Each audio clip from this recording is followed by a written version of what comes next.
Okay, thank you very much. This is big stuff. We appreciate you being here. Late last night and early today, at my direction, the United States Armed Forces conducted an extraordinary military operation in the capital of Venezuela. Overwhelming American military power, air, land, and sea, was used to launch a spectacular assault. And it was an assault like people have not seen since World War II.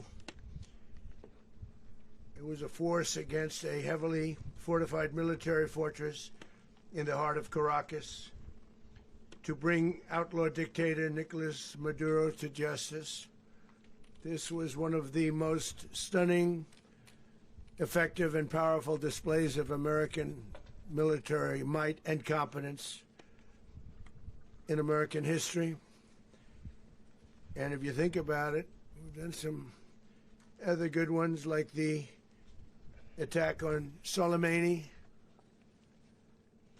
the attack on al-Baghdadi, and the obliteration and decimation of the Iran nuclear sites just recently in an operation known as Midnight Hammer,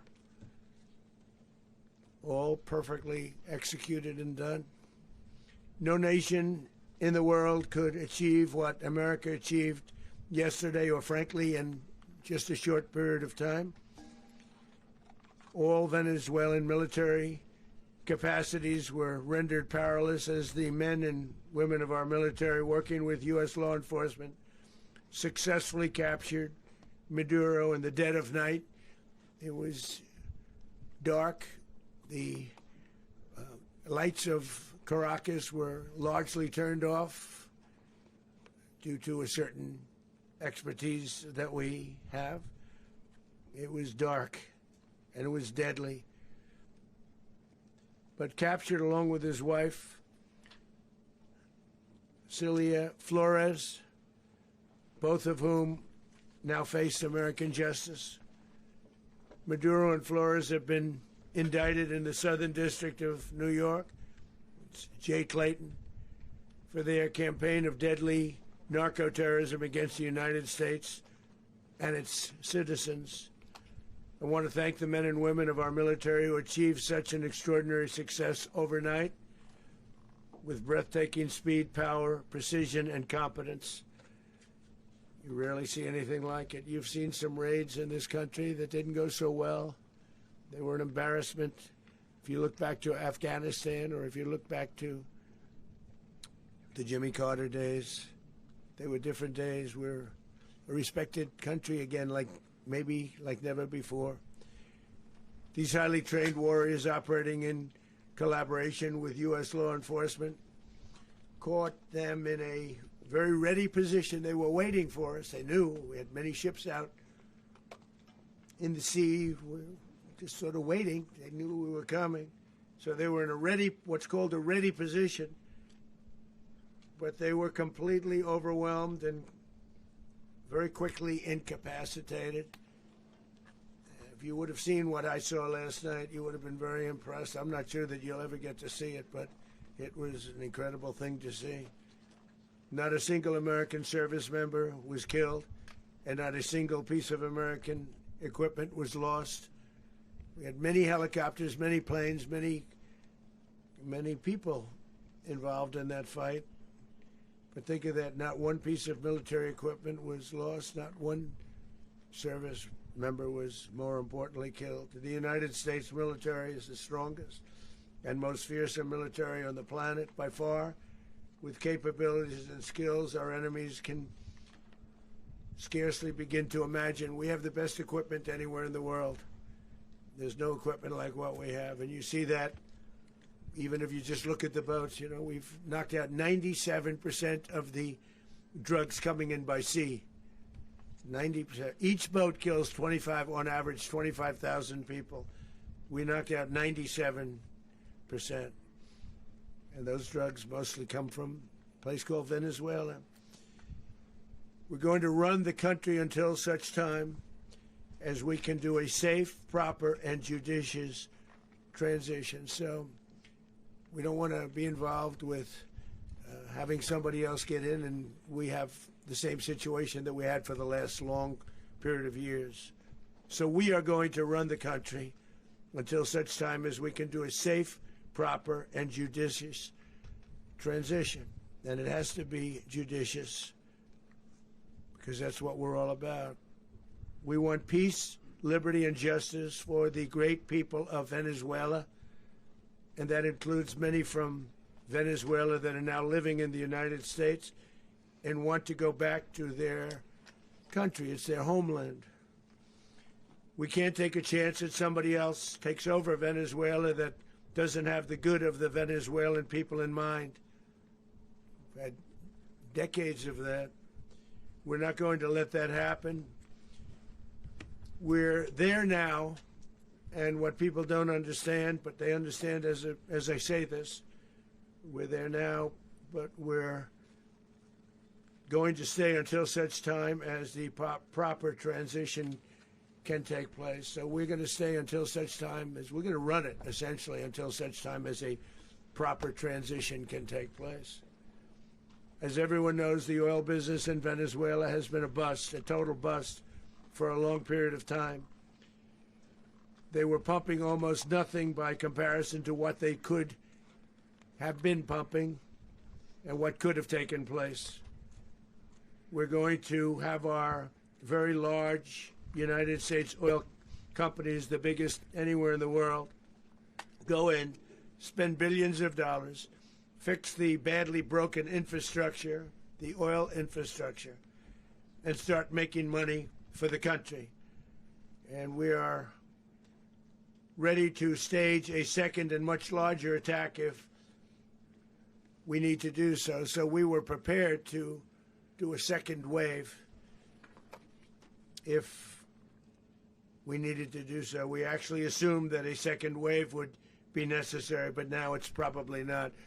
The first wave, if you'd like to call it that, the first attack was so successful, we probably don't have to do a second, but we're prepared to do a second wave, a much bigger wave, actually. This was pinpoint, but we have a much bigger wave that probably won't have to do. This partnership of Venezuela with the United States of America, a country that everybody wants to be involved with because of what we were able to do and accomplish, will make the people of Venezuela rich, independent, and safe. And it will also make the many, many people from Venezuela that are living in the United States extremely happy. They suffered. They suffered. So much was taken from them. They're not going to suffer anymore. The illegitimate dictator Maduro was the kingpin of a vast criminal network responsible for trafficking colossal amounts of deadly and illicit drugs into the United States. As alleged in the indictment, he personally oversaw the vicious cartel known as Cartel de las Solas, which flooded our nation with lethal poison, responsible for the deaths of countless Americans, the many, many Americans. Hundreds of thousands over the years of Americans died because of him. Maduro and his wife will soon face the full might of American justice and stand trial on American soil. Right now they're on a ship. They'll be heading to ultimately New York, and then a decision will be made, I assume, between New York and Miami or Florida. But we have people where the overwhelming evidence of their crimes will be presented in a court of law. And I've seen it. I've seen what we have. It's both horrible and breathtaking that something like this could have been allowed to take place. For many years after his term as president of Venezuela expired, Maduro remained in power and waged a ceaseless campaign of violence, terror, and subversion against the United States of America, threatening not only our people, but the stability of the entire region. And you all saw it. In addition to trafficking gigantic amounts of illegal drugs that inflicted untold suffering and human destruction all over the country, all over, in particular, the United States. Maduro sent savage and murderous gangs, including the bloodthirsty prison gang Tren de Aragua, to terrorize American communities nationwide, and he did indeed. They were in Colorado. They took over apartment complexes. They cut the fingers off people if they called police. They were brutal, but they're not so brutal now. And I just have to congratulate our military, Pete and everybody, and our National Guard, because the job that they've done, whether it's in Washington, D.C., where we have a totally safe city, where it was one of the most unsafe cities anywhere in the world, frankly, and now we have no crime in Washington, D.C. We haven't had a killing. We had the terrorist attack a few weeks ago. A little bit of a different kind of a threat, but we haven't had a killing in a long period of time, 6-7 months. We used to have two, on average, 2 a week in Washington, our capital. We don't have that anymore. The restaurants are opening. Everyone's happy. They're going, they're walking their daughters, they're walking their children, their wives. They walk to restaurants. Restaurants are opening all over Washington, D.C. So I want to thank the National Guard. I want to thank our military. And I want to thank law enforcement. It's been amazing. And they should do it with more cities. We're doing it, as you know, and we're doing it in Memphis, Tennessee right now, and crime is down. We've just sort of started a few weeks ago, but crime is down now 77%. And the governor of Louisiana called, great person, and he wanted us to help him, as you know, in a certain very nice part of Louisiana, and we have done that. And it was a rough section, and we have crime down. I understand it's down to almost nothing already after 2.5 weeks. New Orleans, it's down to almost nothing, and we've only been there for 2.5 weeks. Can't imagine why governors wouldn't want us to help. We also helped, as you know, in Chicago, and crime went down a little bit there. We did a very small help because we had no working ability with the governor. The governor was a disaster, and the mayor was a disaster. But it knocked down crime. But we're pulling out of there. When they need us, we'll know.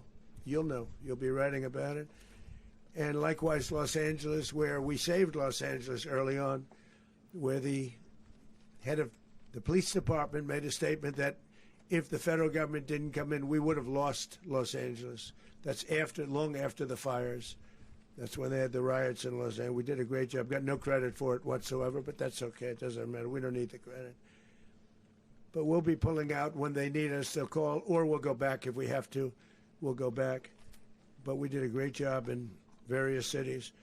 But the place that we're very proud of is Washington, D.C., because it's our nation's capital. We took it from being a crime-ridden mess to being one of the safest cities in the country. But the gangs that they sent raped, tortured, and murdered American women and children. They were in all of the cities I mentioned, Tren de Aragua. And they were sent by Maduro to terrorize our people, and now Maduro will never again be able to threaten an American citizen or anybody from Venezuela. There will no longer be threats. For years I've highlighted the stories of those innocent Americans whose lives were so heartlessly robbed by this Venezuelan terrorist organization. Really one of the worst. One of the worst, they say the worst. Americans like 12-year-old Jocelyn Nungari from Houston. Beautiful Jocelyn Nungari, what happened to her? They, as you know, they kidnapped, assaulted, and murdered by Tren de Aragua animals. They murdered Jocelyn and left her dead under the bridge. There was a bridge that will never be the same to so many people after seeing what happened. As I've said many times, the Maduro regime emptied out their prisons, sent their worst and most violent monsters into the United States to steal American lives. And they came from mental institutions and insane asylums. They came from prisons and jails. The reason I say both, they sound similar. Actually, prisons little bit more hostile, a little bit tougher. A mental institution isn't as tough as an insane asylum, but we got them both. They sent from their mental institutions. They sent from their jails, prisons. They were drug dealers. They were drug kingpins. They sent everybody bad into the United States, but no longer. And we have now a border where nobody gets through. In addition, Venezuela unilaterally seized and stole American oil, American assets, and American platforms, costing us billions and billions of dollars. They did this a while ago, but we never had a president that did anything about it. They took all of our property. It was our property. We built it. And we never had a president that decided to do anything about it. Instead, they fought wars that were 10,000 miles away.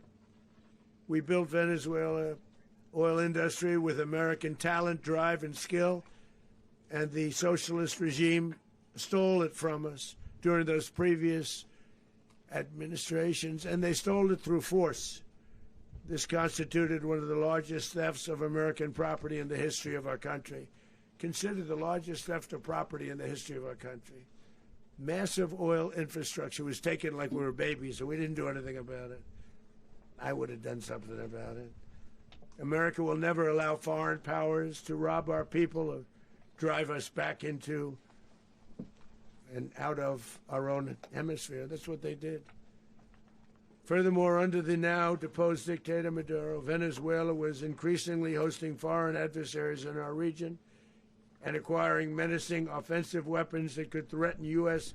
interests and lives. And they used those weapons last night. Potentially in league with the cartels operating along our border. All of these actions were in gross violation of the core principles of American foreign policy, dating back more than 2 centuries, and not anymore. All the way back, it dated to the Monroe Doctrines, and the Monroe Doctrine is a big deal, but we've superseded it by a lot, by a real lot. They now call it the Donroe Document. I don't know. It's Monroe Doctrine. We sort of forgot about it. It was very important, but we forgot about it. We don't forget about it anymore. Under our new national security strategy, American dominance in the Western Hemisphere will never be questioned again. Won't happen. So just in concluding, for decades, other administrations have neglected or even contributed to these growing security threats in the Western Hemisphere. Under the Trump administration, we are reasserting American power in a very powerful way in our home region. And our home region is very different than it was just a short while ago. The future will be, and we did this in my first term. We had great dominance in my first term, and we have far greater dominance right now. Everyone's coming back to us. The future will be determined by the ability to protect commerce and territory and resources that are core to national security. These are core to our national security. Just like tariffs are, they've made our country rich, and they've made our national security stronger than ever before. But these are the iron laws that have always determined global power, and we're going to keep it that way. We will secure our borders, we will stop the terrorists, we will crash the cartels, and we will defend our citizens against all threats, foreign and domestic. Other presidents may have lacked the courage or whatever to defend America, but I will never allow terrorists and criminals to operate with impunity against the United States. This extremely successful operation should serve as warning to anyone who would threaten American sovereignty or endanger American lives. Very importantly, the embargo on all Venezuelan oil remains in full effect. The American Armada remains poised in position, and the United States retains all military options until United States demands have been fully met and fully satisfied. All political and military figures in Venezuela should understand what happened to Maduro can happen to them, and it will happen to them if they aren't just, fair, even to their people. The dictator and terrorist, Maduro, is finally gone in Venezuela. People are free. They're free again. It's been a long time for them, but they're free. America is a safer nation this morning. It's a prouder nation this morning because it didn't allow this horrible person and this country that was doing very bad things to us. It didn't allow it to happen. And the Western Hemisphere is right now a much safer place to be. So I want to thank everybody for being here. I want to thank General Raisin Kane. He's a fantastic man. I've worked with a lot of generals. I worked with some I didn't like. I worked with some I didn't respect. I worked with some that just weren't good. But this guy is fantastic. I watched last night one of the most precise attacks on sovereignty. I mean, it was an attack for justice. And I'm very proud of him, and I'm very proud of our Secretary of War, Pete Hegseth, who I'm going to ask to say a few words. Thank you very much.